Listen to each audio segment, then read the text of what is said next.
We've been tracing the theme of the firstborn in the storyline of the Bible. It's a theme about power. It's a theme about how God chooses to work with the least likely people. In today's episode, we'll continue this theme in the scroll of Samuel, where we'll find two rival wives. They're not siblings, but they're pitted against each other in a very similar way. And we'll focus in on Hannah. She's the favored wife of her husband, but she's unable to have a child.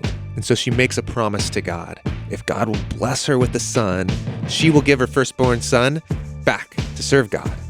Now, this should remind us of Abraham and how God asked of Abraham to surrender his firstborn son, Isaac, as a test. And in the story of Hannah, she's promising to pass the test even before God gives her a son. The twist here is God had to force the surrender of Abraham's son, Isaac. Here, she's so amazing, she could respond a lot of ways here. And what she immediately does is she goes to the tent and she surrenders her life, her future, her fortunes, and says, even if you give me a son, I will surrender him to you. So she's like Abraham when he finally passed the test. God gives Hannah a child, and she sings a poem in celebration, a poem about how God loves to choose the lowly. And then, as promised, Hannah gives Samuel over to work in the tabernacle. But it turns out that the priest in charge, Eli, he's been turning a blind eye to his corrupt sons. Note here the story of this oppressed woman in pain and this story of this enfranchised but lazy and self-indulgent priest and his sons.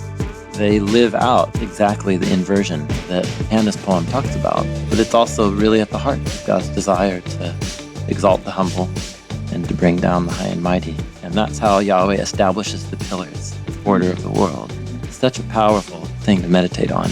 The downfall of Eli and his sons is a tragic story because they're from the tribe of Levi, who are an early example of God raising up a group of people who are the latecomers and giving them power and responsibility. The story of Eli and his sons shows us that when God chooses people, he still gives them a choice. And this is a real tension that weaves throughout the biblical story of Yahweh giving genuine agency to his partners. And when they really blow it, man, you can really, really blow it. And Yahweh will hand people over to the consequences. Yet at the same time, Yahweh won't withdraw his long-term covenant promises and purposes, but people can't exclude themselves from participating in the fulfillment of those purposes.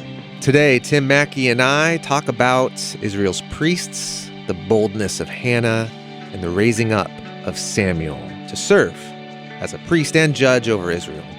I'm John Collins, and you're listening to Bible Project Podcast. Thanks for joining us. Here we go. Hey, Tim. Hey, John. Hi. Here we are doing our thing. Doing our thing, which the thing now, right now in this moment, is a thing we're calling the firstborn. Yes. Though as we've explored it, it's broader than just stories about firstborn sons. But the core theme is about the persistent pattern that God has in choosing, favoring, blessing somebody who doesn't seem to deserve it and elevating them to a place of prominence, leadership, or it's often called the status or the right of the firstborn. For example, all of humanity. That's exactly right. The firstborn of creation in that sense. Well, actually, no. Not the firstborn. Actually, the laterborn, the lastborn. The lastborn, forgive me. The lastborn of creation in the 7-day narrative of Genesis 1. Mm-hmm. And dirt creatures who God says you're going to rule the skies and the land. Well, rule the land, but also the creatures. And the sea, and the creatures up in the skies. Up in the sky. Yeah. And the creatures in the sea, and that the Elohim, the host of heaven, they were created first, and they seem a little bit more important. Yeah, certainly more glorious. More glorious. Yeah. More powerful. Yep. So that theme continues as then God continues to select someone. The latecomer, the secondborn, And it makes sense, the story of selecting all of humanity to be his image. Awesome. But then he continues to select humans from among all the humans.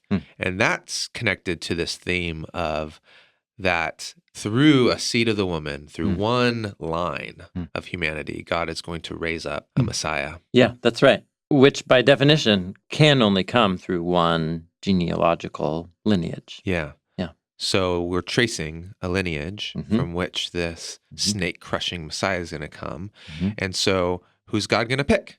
Mm. Is he going to give the inheritance and the blessing Mm. from which this lineage will Mm. come from to the powerful, to Mm. the first, Mm. or not? And what we've seen as we've gone through the whole Torah now Mm. is that the theme is that God chooses the latecomer, Mhm. the secondborn, Mhm. or The one of lower weak. status. The one Yeah, who's- the weak one. Yeah. Mhm. Yeah. And this theme isn't so simple as God chooses the lower one. They turn out to be great, even Yeah. though they're not the most powerful. Huh. No, they oftentimes are the biggest problem, Mhm. Mhm. like Jacob, Mhm. and God needs to deal with them. Yeah. So the first version is the problematic elder sibling who doesn't get picked. Cain. That's the Cain pattern. The Jacob pattern is the younger one who gets elevated and chosen is actually like a chump and like not a very good person. Yeah. But then there's also somebody who's not the firstborn, but they're also not the chosen one, but they want to be. And so they do something, terrible to grab at that status. And that's the Ham pattern from Genesis 9. So we've got all these variations that start to happen as each generation goes forward. Yeah. So in a way, this theme is just really riffing on the relationship that siblings Mm. have with each other Mm. when one is going to be selected out Mm. to carry on some sort of special Mm. vocation Mhm. and mission. And so in a way, then, it's a way to think about just the human condition and how we deal with each other Mm. when there's status issues. And then also the fact that all of humanity is in some way just distant brothers. Mhm. Yeah. And so every rivalry between Yeah. clans Yeah. is some sort of sibling rivalry. Yep. Yeah. Every rivalry, certainly in the Bible, without nations and people groups, which is actually the case too, just in a more genetically complicated way, that now the genetic record can show us. But the basic intuition is actually true. That we are all related. I'm thinking back to our conversations with Joshua Swamidas about the genealogical Adam and Eve. That was an interview we did a couple years ago. Mm. Yeah, so I still think about that conversation. So that's the theme that we're tracing. And we, in the last episode, got up through essentially the sibling sets and the stories of these rivalries in the Torah. Yeah, ending with Aaron's sons. Yeah. And, ending with talking about Moses and Aaron. Yep.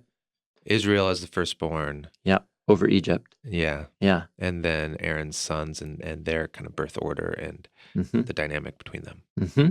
Yeah, there we go. So that's where we've been. Where we're going to go in this conversation is touch down at just a couple spots. We could session the prophets for a long time. And I guess I'm going to force us to just condense it into one conversation. Famous last words. But the story of Hannah and the birth of Samuel at the beginning of the Samuel scroll is a fascinating, creative twist on all of these twists. And that's deeply connected to the story that will lead to the rise of David, because Samuel will be picked to go anoint Israel's second king.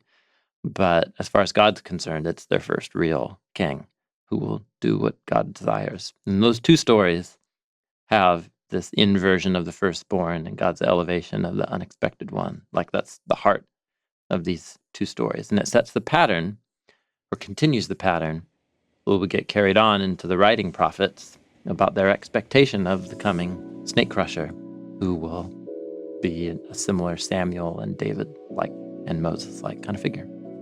Okay, let's get into it. Sweet.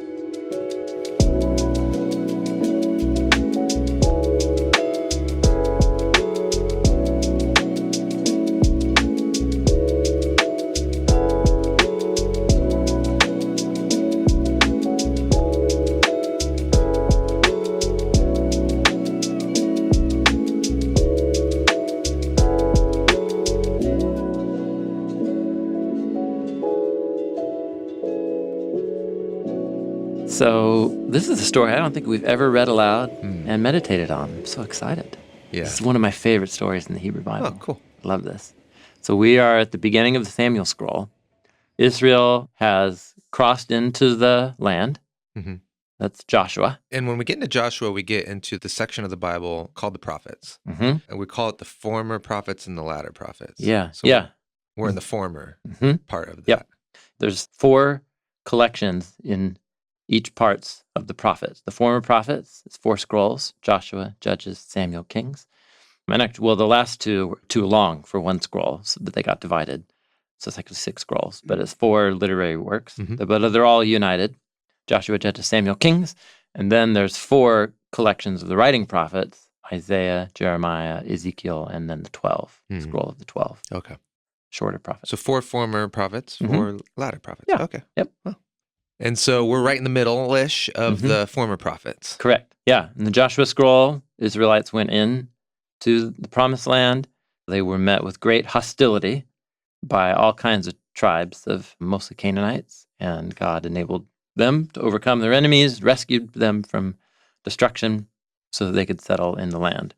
Judges is about this continued cycle, a melody of Israel turning away from God, giving their allegiance to other gods, and God raises up little mini Moseses to deliver the people for a period until they give their allegiance to other gods again. So when we come to the Samuel's scroll, we're coming right out of Judges, which is essentially a period of moral and religious disorder among Israel. And so there was just a civil war at the end of Judges that nearly annihilated one of the tribes, Benjamin. You have lots of people who are giving allegiance to lots of different deities. But this story is going to begin with one family that has remained loyal to Yahweh, and it's about their family story. That's how Samuel begins. Samuel begins in the setting of the Judges period, really. Correct, yeah. In a way that this story begins with the birth of a figure who is the last of the judges, as it were.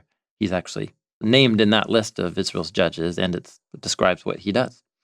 But Samuel represents a pivot between tribal leaders that God raises up, like Moses, spontaneously. That's what we mean by judges. People.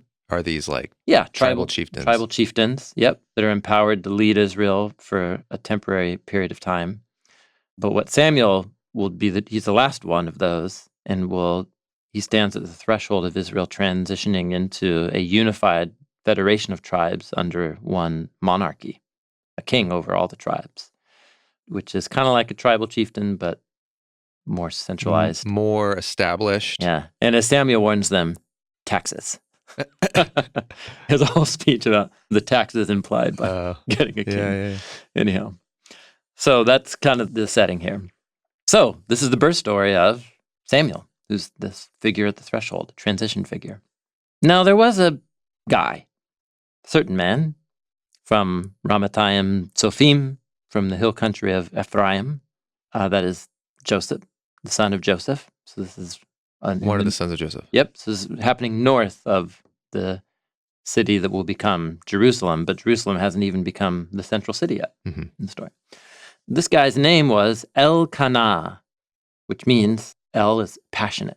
Elkanah. El is passionate. Yep, El, the passionate one. God, the passionate one. Or it could be El, the creator, depending on what Kanah means, or what root you think it's from. He's the son of Yeroham, the son of Elihu, the son of Tohu, the son of Zuph, of the tribe of Ephraim.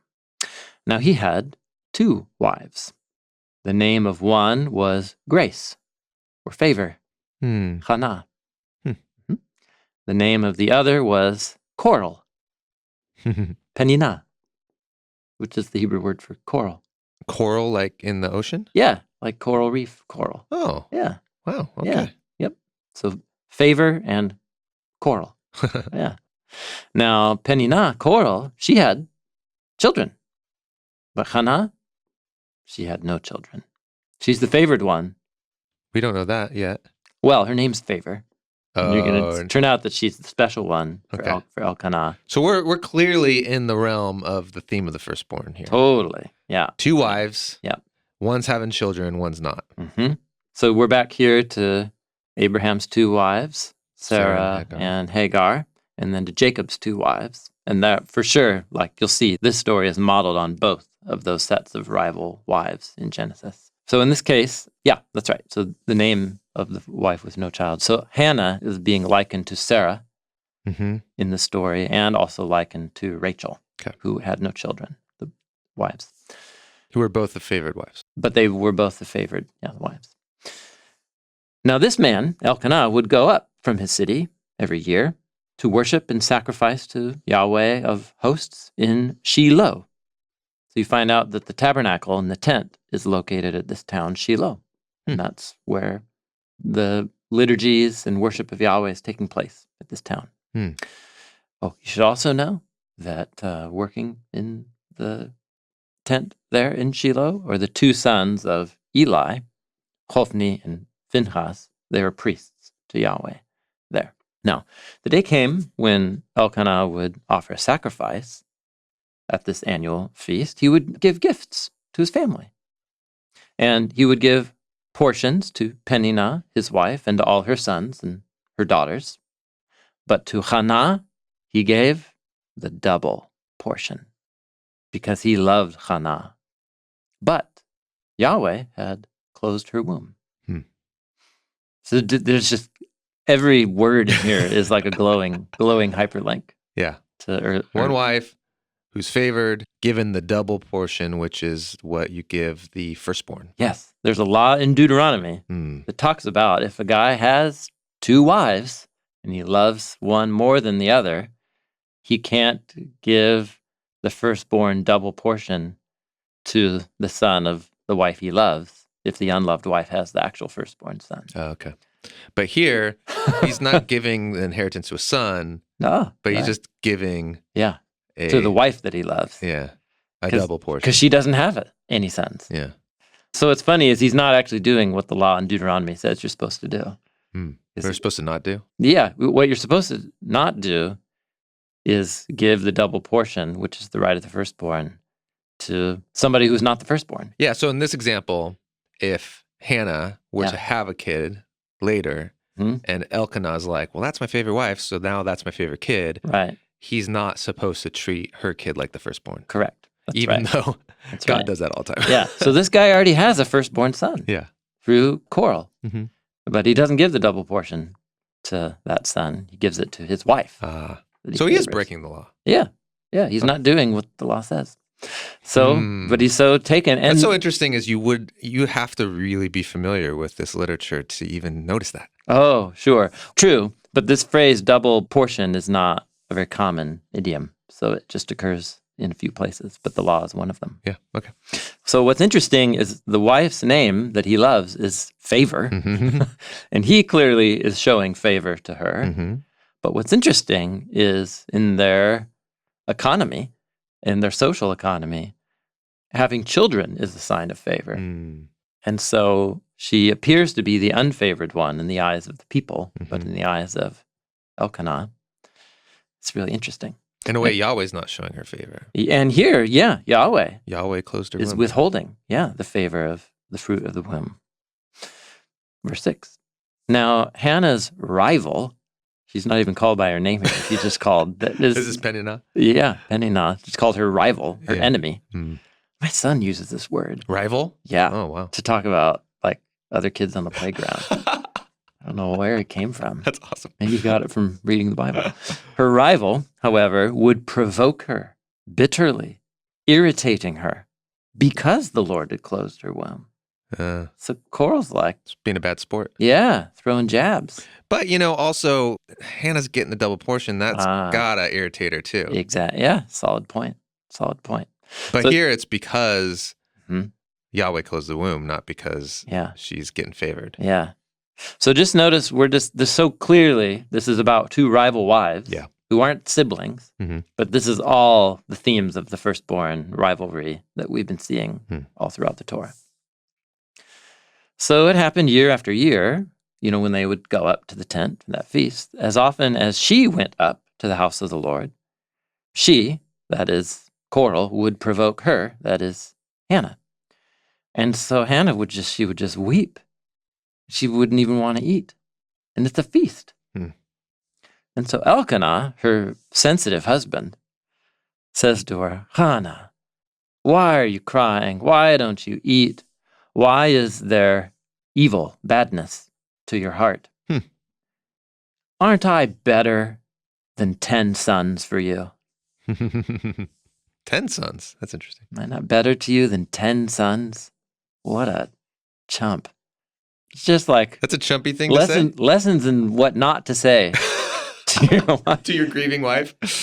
Yeah, she's grieving over the fact that she can't have any children, and the husband's like, "Yeah, come on, I'm better." But you got me. But you got just wow, wow, Elkanah, dude, get a clue.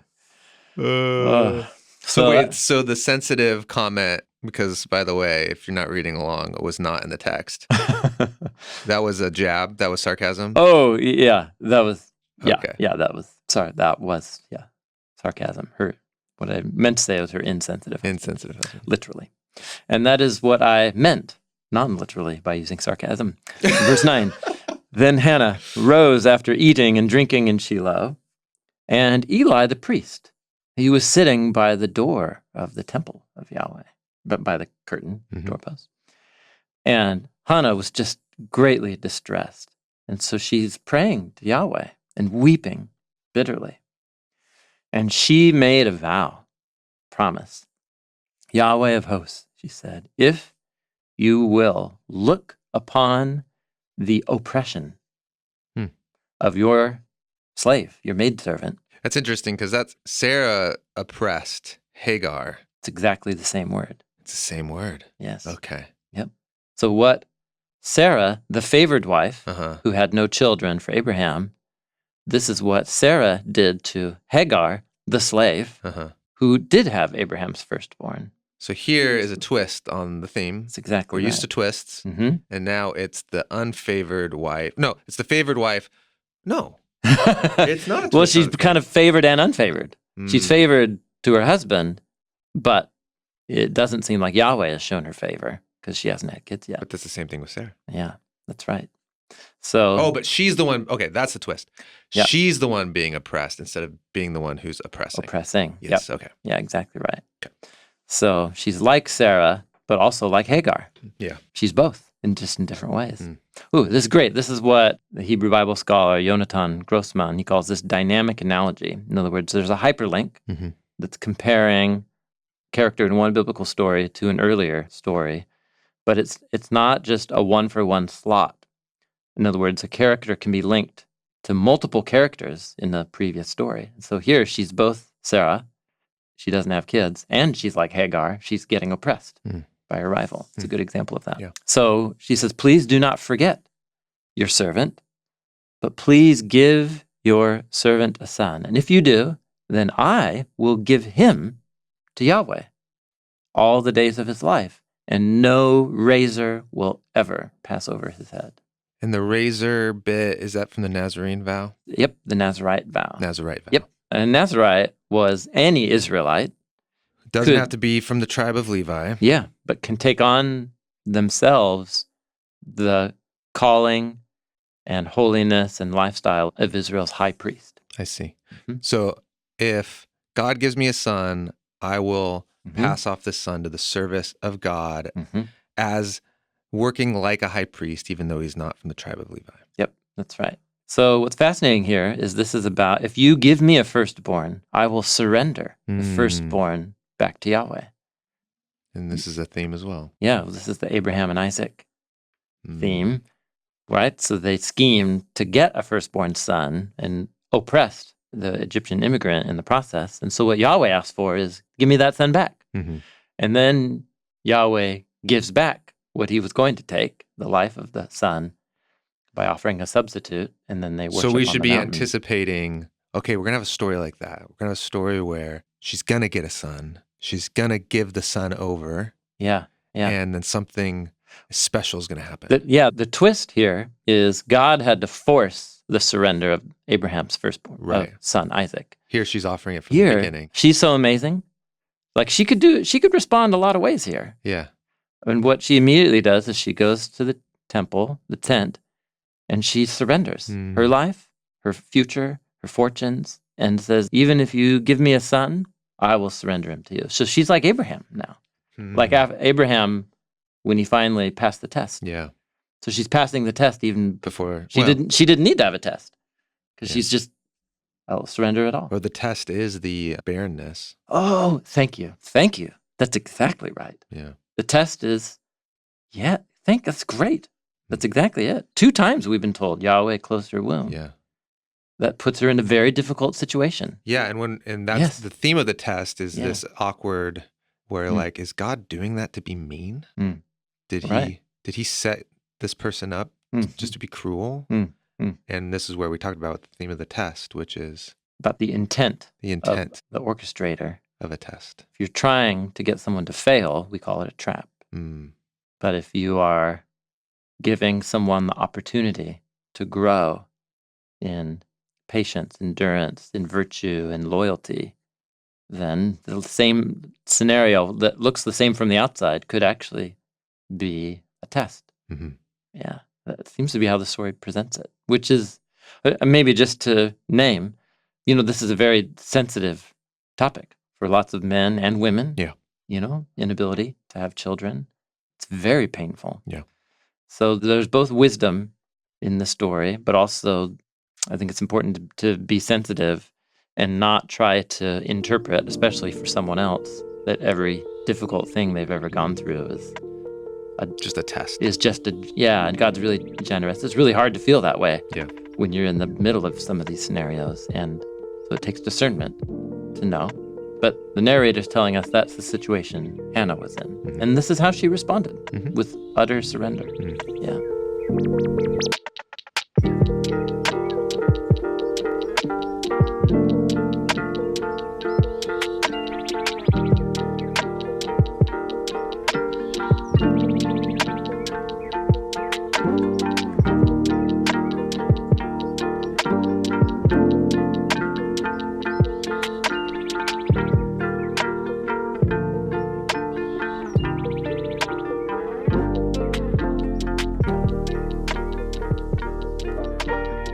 So it came about, as she continued praying before Yahweh, Eli was watching her mouth. And Hannah, she was speaking in her heart.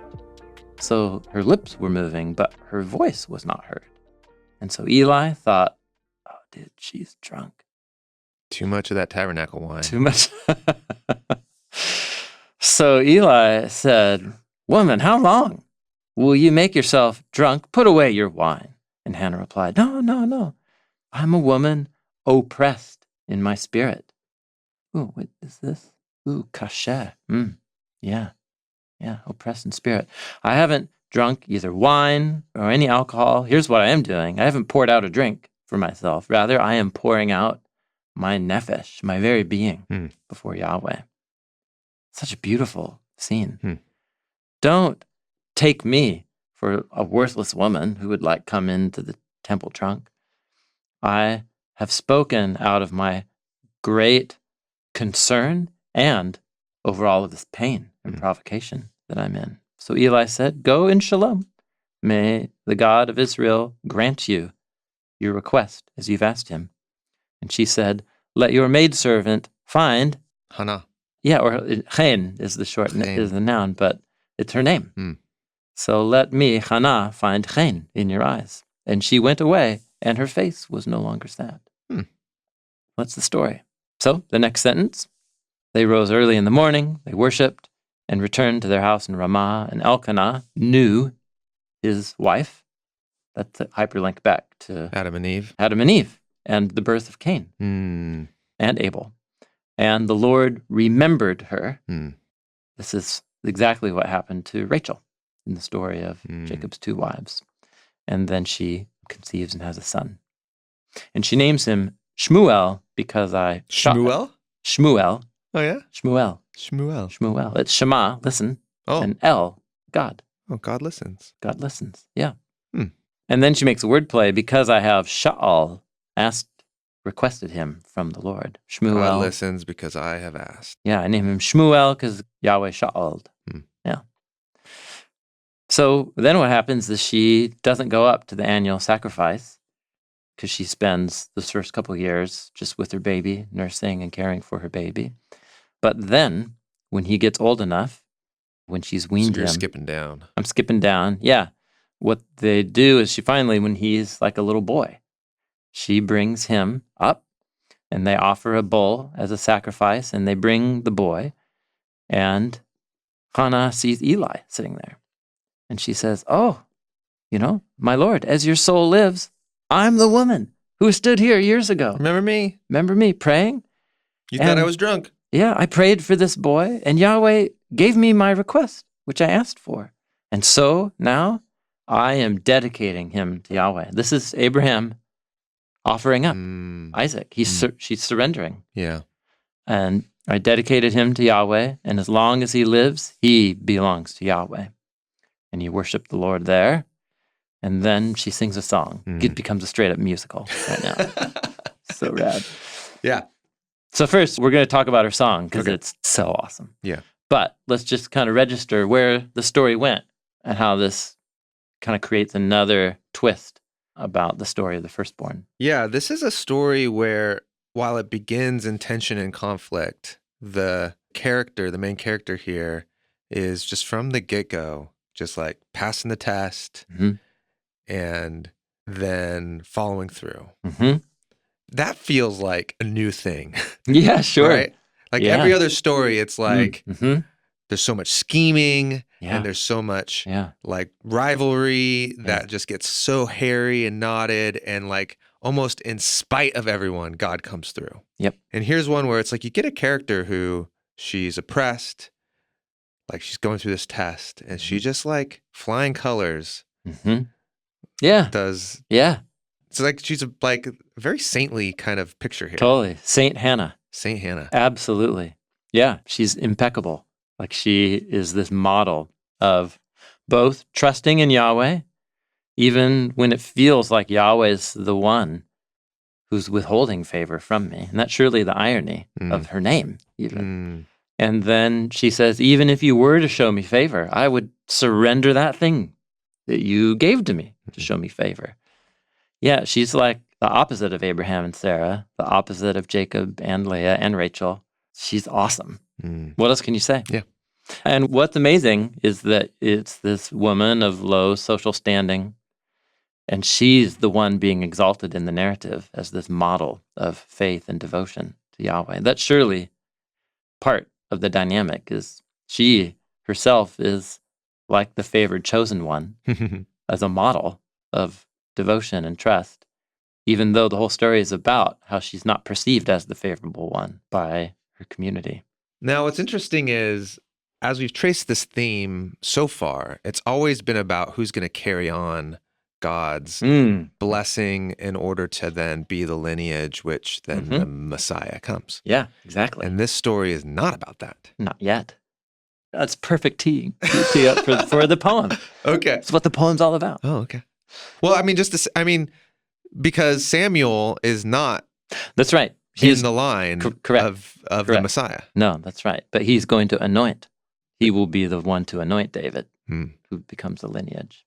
Yeah, so what's cool is she becomes this model of trust, and that trust ends up putting her and her son in a role that will result in the lineage of the snake crusher getting kind of like kickstarted again, as it were. It's been kind of stalled out for a couple scrolls. Where's the line of Judah? It's not that prominent in Joshua. It is in a couple places. Where's the line of Judah in Judges? It's good, kind of here and there. But Judah's kind of been on pause since the Torah. And then it's the resurrection of that. Yeah, Judah and the promise of the king from the line of Judah really becomes the focus in this story of David. And it's this woman and her son that are the crucial kind of hinge to kickstart the theme again. Yeah, but to be favored here, it isn't even necessarily to be part of the lineage of the snake crusher. It's just to aid the lineage. That's so cool. Yeah. Okay, so that's the story of Hannah, which just sets us up for how amazing her song is. Okay, so this is in 1 Samuel chapter 2, and maybe let's notice something. Think about the narrative circumstances that she just had. Yeah. And then think about how the narrative circumstances fit or doesn't seem to quite fit with the poem. Okay. And I'm not saying it doesn't fit, but it fits in a way that takes some adjusting of your expectations. All right. Then Hannah prayed and said, "My heart exults in the Lord." Exult. I don't use that word. It means celebrate. Okay. My heart celebrates in Yahweh. My horn is lifted high in Yahweh. And what's the horn again? You made a video about this. I made a video about a horn. You and Carissa made one of our visual commentary videos. Psalm 8. Yeah, Psalm 148. Oh, that's right. Yeah. Psalm 148. The horn referred to is that of a bull's horn. Yeah, so it's victory, like when a bull lifts its horn in battle that just won. Yeah. It's like just gored its enemy, something like that, or like knocked it down. So there's a symbolic lifting of the horn. Victory. It's victory, okay. Yep, it's the image of victory. So my heart is celebrating and my horn is exalted. I just got vindicated over against Coral, who has a bunch of children. My mouth can now speak boldly against my enemies because I rejoice in your Yeshua, your deliverance or rescue. So she's depicting this as a moment to stand up proud and all of her rivals and enemies, plural. Yeah. There is no one holy like Yahweh. Indeed, there is no one besides you, nor is there any rock like our God. This is a line that comes right out of two of the most important poems in the Torah. And the song of deliverance that the Israelites sing after the rescue from the sea. Okay. There is no one like you, Yahweh. No one like you. And then Moses' last poem in Deuteronomy 33, he talks about God as being the rock, like whom there is no one else. Now here's Hannah affirming, just like God rescued Israel from the sea against their enemies, and just like God brought Israel through the wilderness, so now here she's making a similar statement after she's identifying with the whole legacy of redemption. Yeah, that's right. Yeah. Yep. So then she starts addressing her enemies. You should not boast so proudly. In particular, Penina, what's her name? Coral? Coral, yeah. So I mean, that's the one we know of. That's right, totally. But she's already talked about, like... She's got multiple She's enemies. been, like, victorious in the arena against her enemies, you know? So now she's got lots of enemies. Because in a way, like, all of society is, like, looked down on her. Is that the idea here? Yeah, what we're going to see is she sees what just happened in her own family story of cosmic significance. She's interpreting and talking about it as if it's like this cosmic victory, like Israel getting rescued from the sea. And so it's great because it shows that her imagination is shaped by the melody of the biblical story. So cool. You might argue it's a little overdramatic. But so you should not boast so proudly. You should not let arrogance come out of your mouth because Yahweh, He's a God who knows. And with Him, everyone's actions are being weighed in a balance. The bows of the mighty warriors, they get shattered. And it's the weak, the feeble ones, they're the ones who are putting on strength like armor. So there's our theme. There it is. There it is. The bows of the mighty are shattered, the feeble gird on strength. Yep, she keeps going. Those who were full now have to hire themselves out for bread. So you used to know where every meal was coming from. Now you're going to become a day laborer and you're not sure. You know, maybe you'll get some bread. But those who have been hungry, their hunger will cease. Even the barren one will give birth to 7. But the one with many children, she will languish. She's getting ahead of herself here. You just had your first one. So that's a good use of the number 7, symbolic 7. Fullness. Fullness. Yep. Complete. Yeah. And So, for her, she does feel complete. She got the son she wanted. yeah. Notice this really feels like how Jesus begins the Sermon on the Mount. Yeah. The hungry, those who hunger, For and righteousness. thirst for righteousness, they will be filled. The meek or the unimportant will inherit the land. Actually, this is more like Jesus' Sermon on the Plain in Luke 6, where he provides the inversion of all the Beatitudes. So those who are hungry will be filled, but those who are filled will go hungry. So So you're saying that Jesus' Beatitudes is a riffing on the firstborn theme. Yeah, or it's a riffing of, it's meditating on Yahweh's ways in the world. Yeah. He consistently identifies with the hungry and the weak and the oppressed and the one of low status and elevates them. And those who are of high status, their status doesn't mean anything. And so he'll bring down from a throne and actually, that's what she'll go on. But notice, so now all of a sudden the theme of the firstborn, It's getting meta. Yeah, meta. And we're just talking about how God works in the world in general. So she goes on. Yahweh brings some down to death and makes others alive. He brings down to the grave and he raises up. Death and resurrection. That's like the most extreme form of Yahweh associating with the low and the oppressed. That Yahweh would even side with the dead against the grave. Whoa. Yahweh makes poor and he makes wealthy. He brings down low and he lifts up high. He would even do this. Yahweh would even raise up the poor from the dust of the ground.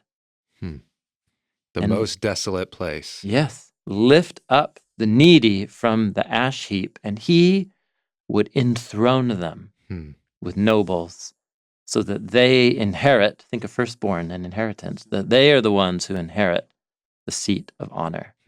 Okay, let's pause there. So you get this whole string of inversions. And she's getting really cosmic here. Yeah. So think of the different categories. She talks about warriors. So the bows of the mighty are shattered, but it's the weak warrior that actually is strong. Then you have food, and then you have... It's kind of like the turn the other cheek kind of thing. The weak warrior. Oh, yeah, that's right. Show your strength through a posture of weakness. That's right. Yep. So being full or hungry, being barren or having many children, death or life, the grave or resurrection, poor and rich, poor in the dust versus up high on a throne. So it's all these inversions. And she's abstracting. This is a meditation on what the stories, all the cycles of the melody throughout the Torah and the prophets have been teaching you. But she does it here. So rad, man. Yeah. This is kind of for me, what was formative for how Jesus consolidates all this together in what we start calling the upside down kingdom in the Gospels. But it's this idea. Yeah. So she goes on, she says, the pillars of the land belong to Yahweh. He set the world on them. Yeah, why bring up the pillars? By the way, the pillars are something that I think a lot of people aren't that familiar with. The land itself sits on pillars. Which then keep it elevated from the chaos waters, right? Correct. Yeah, just like a house or a structure or a roof is set on pillars. And so this is a metaphor for how the biblical authors imagine that the dry land is elevated atop of the chaos waters. And Yahweh is the one who makes those pillars and keeps them firm. In other words, they believe the dry land and all order in life could at any moment be totally overwhelmed by death and disorder. But God has created the structure by which it exists. So what's funny is, this is a little ironic kind of twist, because you at first think, how does this fit in? Yes, We've gone that's what through I'm all asking. these inversions. Yeah. When you think of inversions, you think of upsetting order. The strong are weak, and the kings get humiliated, and the poor become the rulers. Like that's upsetting the world order. Well, maybe in a way, like taking dry land and setting up on pillars to stand up above the chaos waters is also disrupting. Oh, it's going against the forces of chaos. Yeah, it's going against the forces of chaos. Yeah, that's right. And in addition to that, I think this little line is talking about, yes, Yahweh is the keeper of order, but what if the way that he keeps order is by upsetting human order? I think, Yeah. because it's all about inversion, subversion, upside down, Yahweh doing the opposite of what humans think. But Yahweh is the one responsible for the order in the world. What if his way of ordering is having to disorder our distorted orders? That's the idea. Okay. Yeah. Verse 9, he keeps the feet of his godly ones. That's a stability image. But the wicked, they are silenced in darkness. For it is not by strength that people prevail.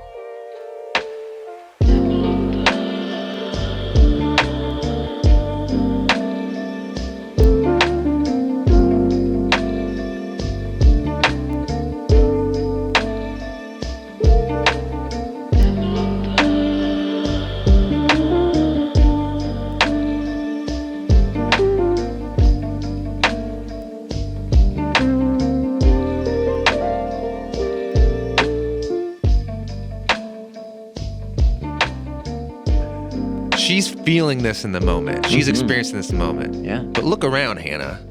Like, that's not what's going on So everywhere, interesting. you know? Yeah, yes. Like the wicked, you know, I bet she could like just travel a couple miles in any direction and find some scheming, manipulative, violent men like doing a Lamech thing and just being like, look at me. Totally.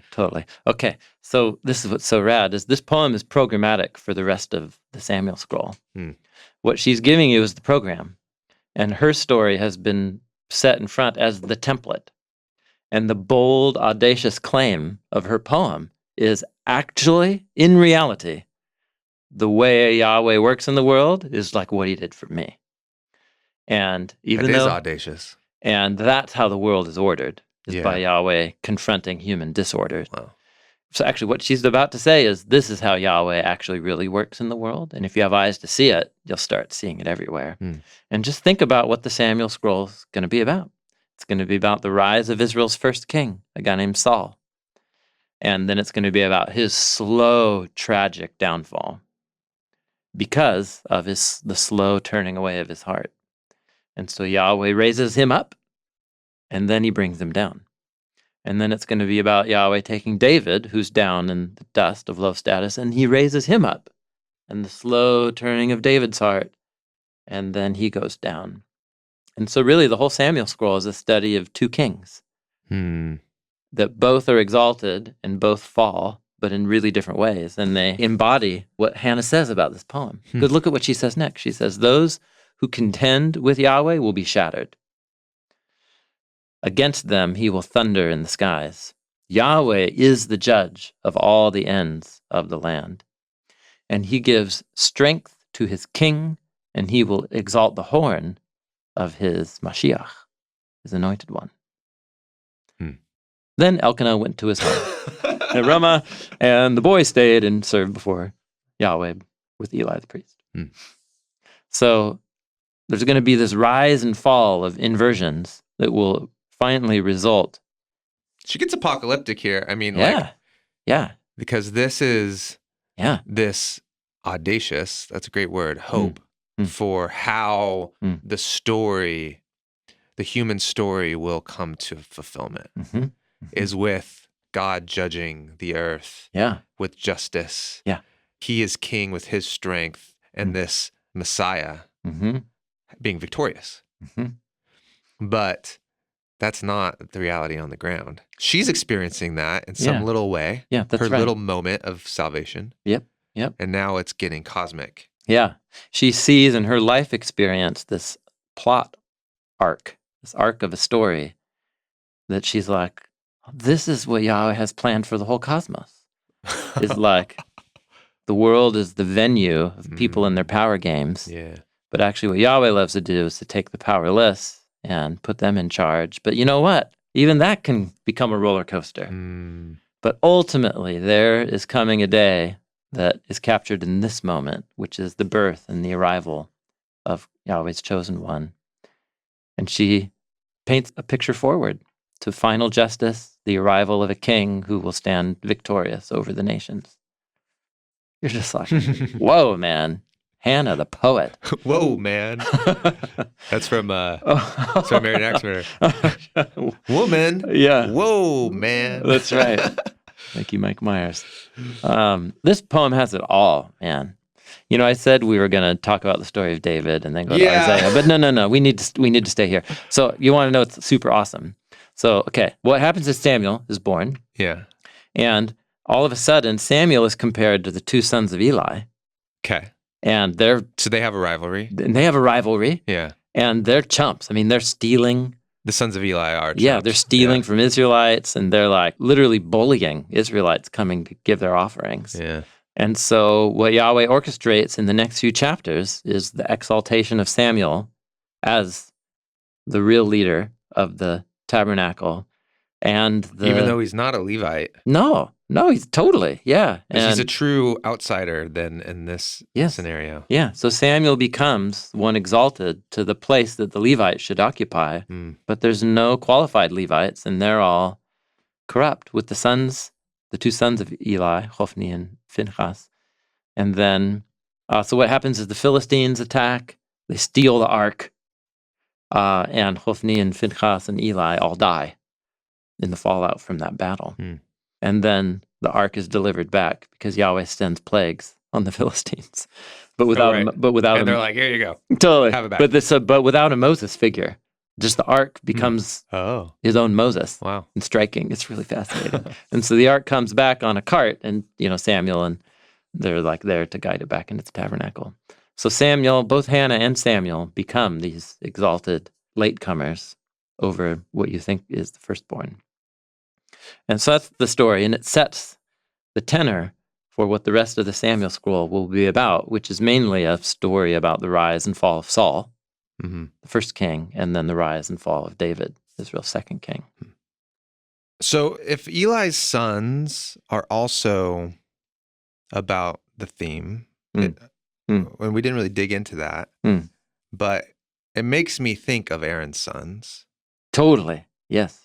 Aaron's sons who go in with a strange fire, and then they're like disqualified. They're killed. Yeah. And you ought to. I mean, that Hophni and Phinehas, Eli's sons, there's all these hyperlinks in the stories about them to the weird story in Leviticus 10. It's really interesting. So good job. I'm just saying, I'm affirming your insight. Yeah. It is an important analogy. And this is maybe getting out of the theme, perhaps, but you've also connected Aaron's sons to Ananias and Sapphira before in Acts. And that's a strange story in the book of Acts where these two characters are just struck dead. And yeah, it's really severe. Yeah. Sudden and severe. And this idea that we're all now supposed to be priests in the tabernacle, which we are also the tabernacle because we are in Christ. Yeah. All these themes melding together. Yeah. Then we need to be a certain type of priest. And so is there anything there with, it's interesting that Samuel is not a Levite, but he comes in and kind of like takes over, rescues that position of taking care of the tabernacle. Yeah. And is there something there about the not chosen one or not elected one coming in to then take the place and actually become the elected one? Well, yes. I mean, there's many overlapping themes. Actually, let's go forward. I didn't plan on this, but it's great. So after Eli learns about what his sons are doing, and he's like stoked on Samuel. Yeah. You got a good relationship. Yeah, totally. Like the intern. And but his actual sons are like really terrible. But he doesn't really disqualify them or take them out of service. And so a prophet, it's just called a man of God, comes up to Eli and just speaks Yahweh's word to him like a prophet. And Yahweh's really, really like severe against Eli. And so here, I just want to read from this speech because it kind of, I think, will give an angle on what you're asking about. So what Yahweh says through the prophet to Eli is, "Thus says the Lord." This is right after the prayer. This is later in chapter 2. Yeah. But basically, Eli finds out about what his sons are doing. I mean, not like right, but like, and then later in the Same chapter. chapter, yeah. That's right. Yep. The man of God comes and says, "Thus says Yahweh, didn't I reveal myself to the house of your father when they were in Egypt, in bondage at Pharaoh's house? Mm-hmm. Yeah. Didn't I choose them, that is the Levites, from all the tribes of Israel to be my priests, to go up to my altar, to burn incense, to wear the ephod? Didn't I give to the house of your father all the offerings, like the meat, for the sons of Israel? Why do you kick at my sacrifice?" It's like you throw it on the ground and kick it like it's trash. "Why do you kick at my sacrifice and offering that I've commanded in my dwelling?" It's not your dwelling, my dwelling. "Why do you honor your sons above me, making yourself fat with the choice offerings of my people, Israel?"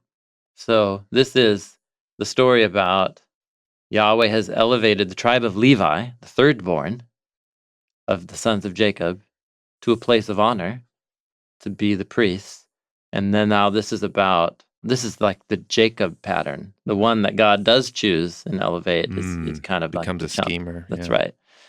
So this is the really fascinating line. So therefore, Yahweh, the God of Israel, declares, "I did indeed say that your house and the house of your father would walk before me forever. I had promised you perpetual priesthood. Mm-hmm. But now, Yahweh says, far be it from me. It's those who honor me that I will honor. And those who despise me will be treated as despised. The days are coming when I'll break your strength and the strength of your father's house.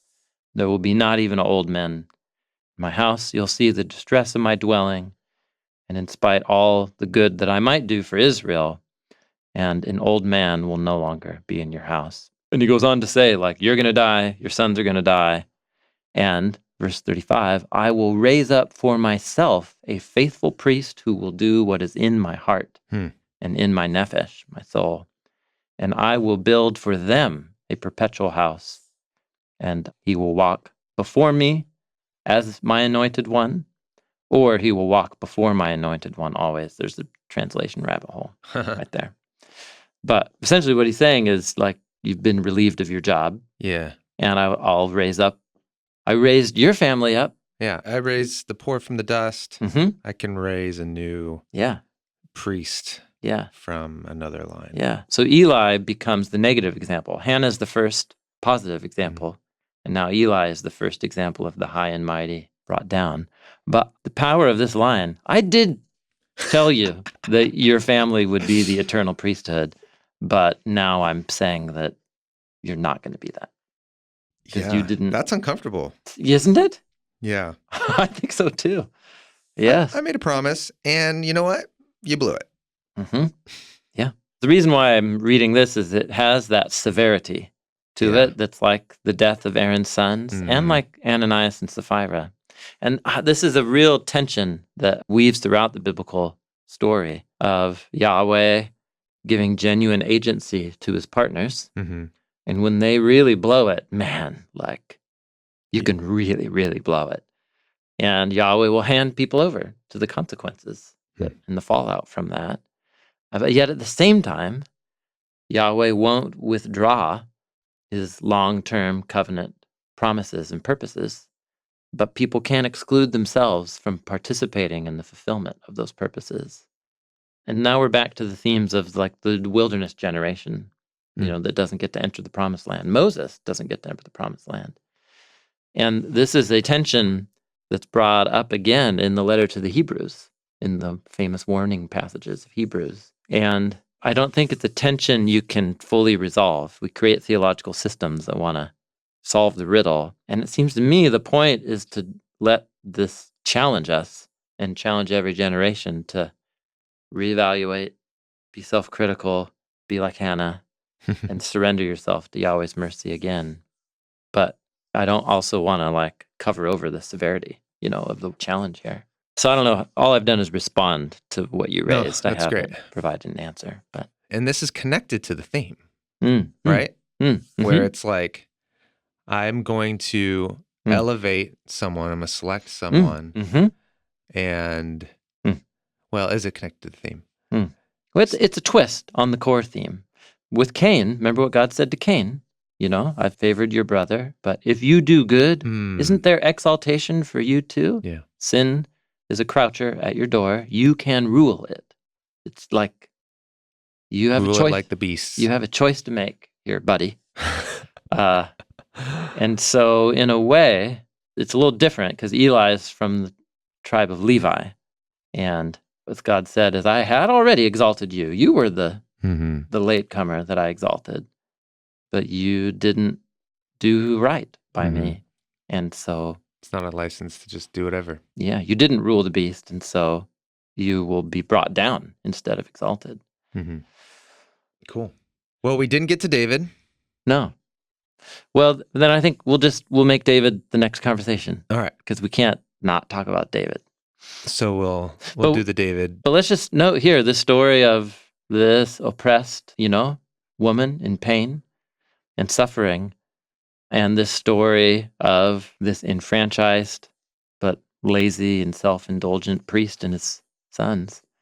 They live out exactly the inversion that Hannah's poem talks about, but it's also really at the heart of God's desire to exalt the humble and to bring down the high and mighty. And that's how Yahweh establishes the pillars in the order of the world. Such a powerful thing to meditate on. That's what these stories are all about. Great.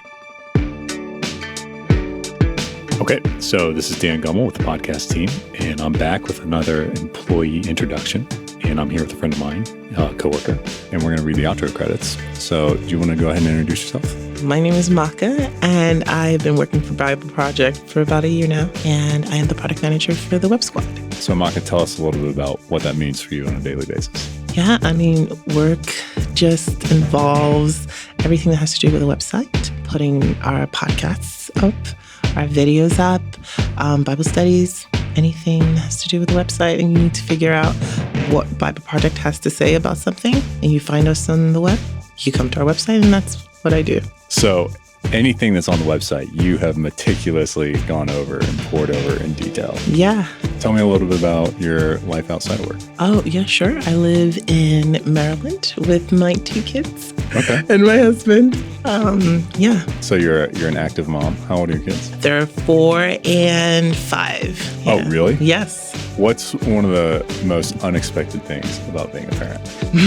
I don't know. They were so close in age. As a new mom, I wasn't aware of how much diapers. So yeah, it was literally, there was a time where I was like cleaning diapers every 30 minutes. It was intense. Yeah. And so that was pretty surprising. No one told me that. Wow. It's like around the clock. Baby 1, pass. You sit down. Baby 2, pass. You sit down. It was intense. Wow. I don't know how people who have multiples deal with it. Yeah. Will you read the credits for us, Micah? Sure. Thank you. Today's show was produced by Cooper Peltz with associate producer Lindsay Ponder. Our lead editor is Dan Gummel. Tyler Bailey and Frank Garza are our editors. This episode was also mixed by Tyler Bailey and Hannah, who compiled our annotations for the Bible Project app. At the Bible Project, we believe the Bible is a unified story that leads to Jesus. Everything that we make is to serve that end, and it's free, thanks to the generosity of thousands of people just like you. So thanks for being a part of this with us. That was great. That was better. That was really smooth. Thank you.